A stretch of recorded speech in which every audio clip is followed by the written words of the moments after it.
Alright,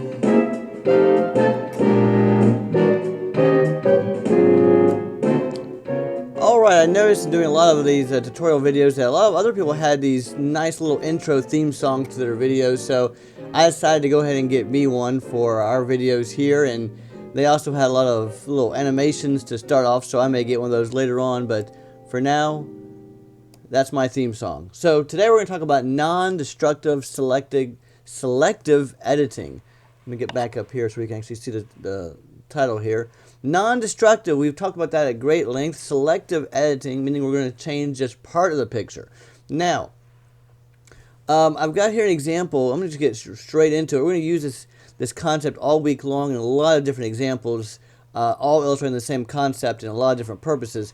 So let me go straight to a quick example. Here we have some roses here, and you've probably seen these pictures where the background is black and white and the roses are color, or and there's hundreds of examples of this non-destructive selective editing, but this is just the first one of many different examples. We want to make the background black and white, but the roses, leave them in color. Now, as you probably could maybe guess, we could use a lasso tool to select the background. That would take a long time.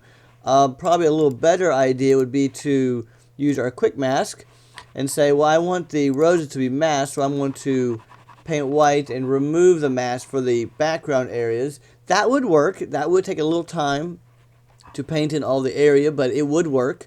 And then we would, at the very end, we would turn off our quick mask and we would desaturate it. And I can just do a little tiny bit here to show you that yes, oh, I'm on the wrong layer here. Let me do that again while I'm on the right layer.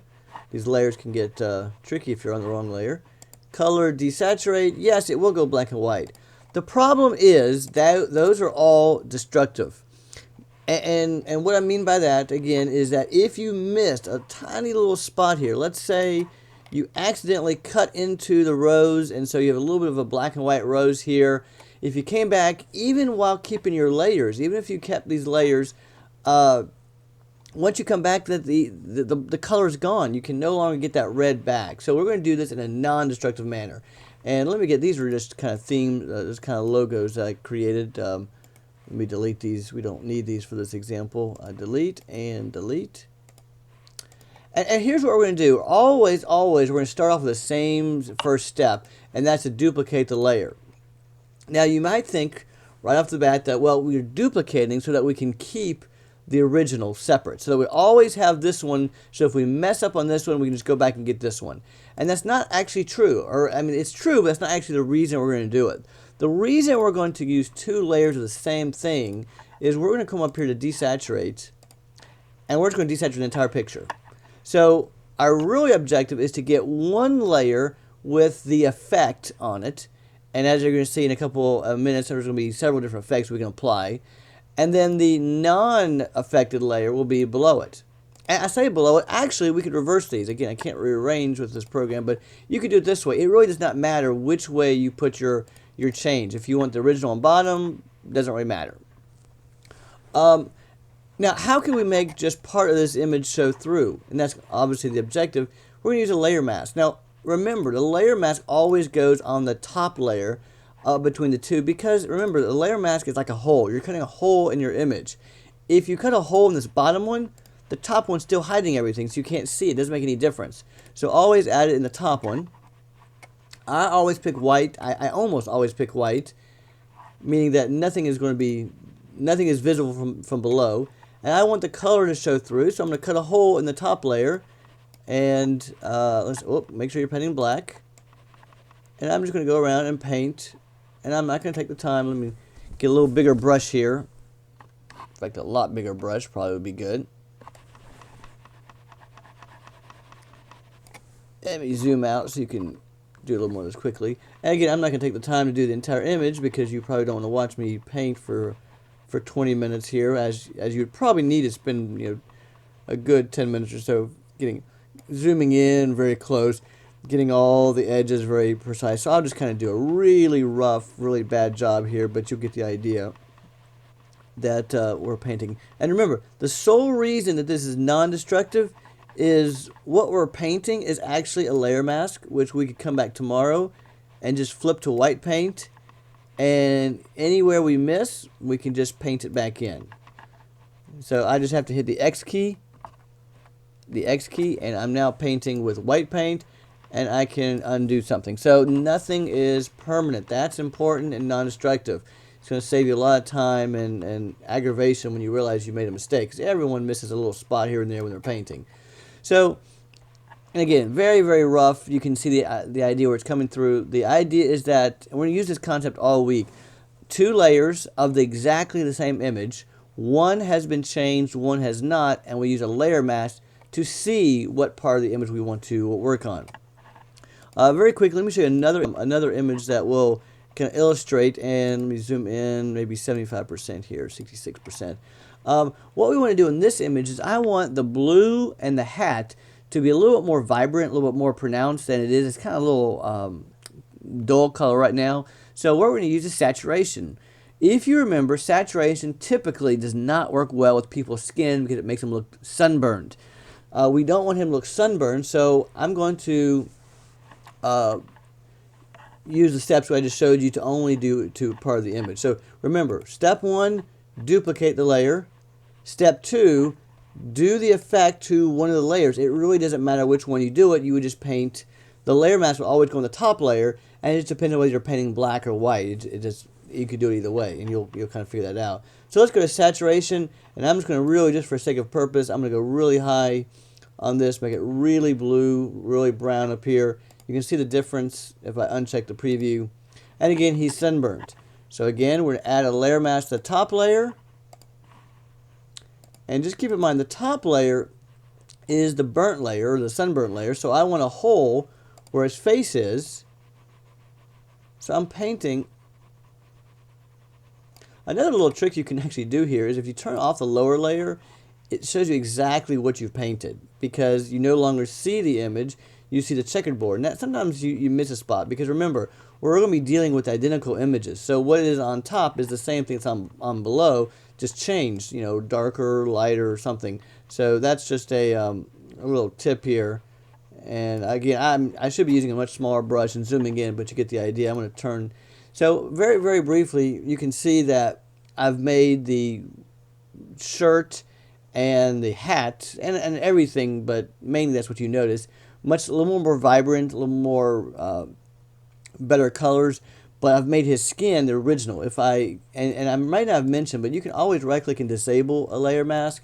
It keeps what you've done there, but you just don't see it. And you can see he's very red, and so we don't want that. So we go back to enable the layer mask, and that's the idea there. A couple other examples of doing this. I'm going to go ahead and just delete this layer here.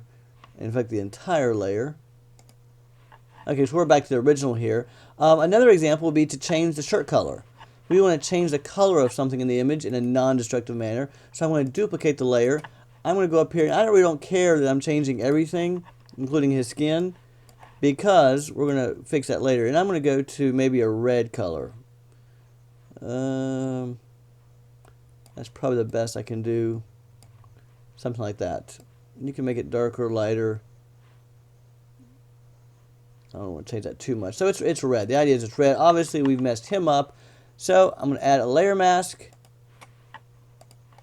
And I'm going to paint black everywhere but where the red should be. And again, I would probably use a bigger brush. And there's actually faster ways of doing this with the lasso tool and so forth. But you get the idea. That what I've done, once again, is I have changed the image. It's the same picture, but there's been a change to it, and that's on a different layer. And therefore, and again, I did it very quickly here. I would have done much more time if I was doing this for real. I've changed the color. It's non-destructive. At any time, I go back and I disable my layer mask. Oh, wrong one. Let me disable,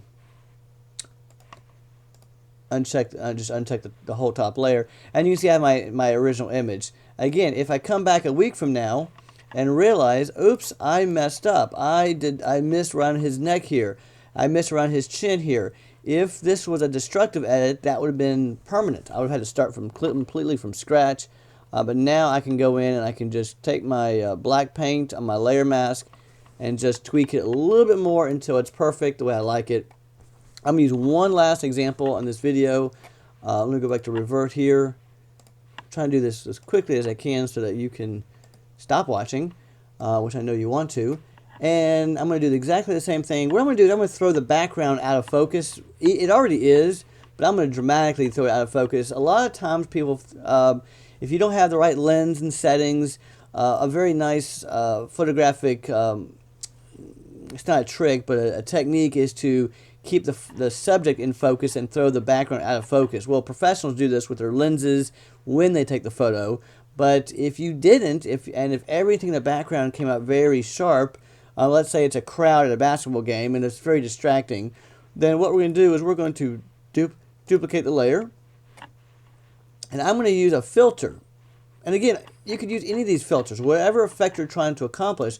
I'm going to be blurring, but you could do any of those filters, and I'm going to blur it pretty heavily. And again, you can see that it is blurring everything. So let's go to a layer mask, add our layer mask. I'm going to paint, I'm going to start with white, and then I'm going to go to black. A little trick here is, when I say I made it white, I typically would, if you made it black, and in fact, let me just do that. Let me delete the layer mask and add it back. Add layer mask, and this time I'm going to pick black. That's fine. And in fact, this is probably a better example because there's more of the picture that needs to be black than white. So you might as well start with a black picture, which means you paint white instead. So I'm going to take white, get a much larger brush here, and just kind of go around. And again, you really want to be careful on the brush type you use and how it transitions to his hat here. I'm going to do this kind of rough, and it won't look very good the way I do it, but you'll kind of get the idea that I want to throw the whole background out of focus, meaning you can't really see, it's blurry. And again, need to go in a lot more detail around the hat there, and you get the idea. But the idea is, again, I am going to blur the background out and paint back in him, or in this case I did it backwards. I left him and painted out the background out of focus. So again, you could do it either way. The blurry could be on top, the sharp could be on top, the layer mask, doesn't really matter where the layer mask color it just has to be on top. You can't put the layer mask on bottom, won't do anything. So this is the concept of selective editing using non-destructive tools. At any point, weeks from now, months from now, I could come back in and realize, oops, I messed up around this, I need to fix that. And at any time in the future, I can come back, as long as I keep my layers, save as XCF, I can come back in and I can fix something or make more changes to it. In fact, I'm going to blur out the little fringe here. Probably makes the transition a little easier on the hat there. So this is a concept we're going to be practicing all week with different images to illustrate this. But all of them use the exact same idea: duplicate, layer mask. Actually, duplicate, change one of the layers, then add a layer mask, then paint what you want to see, and you have the effect that we're going for.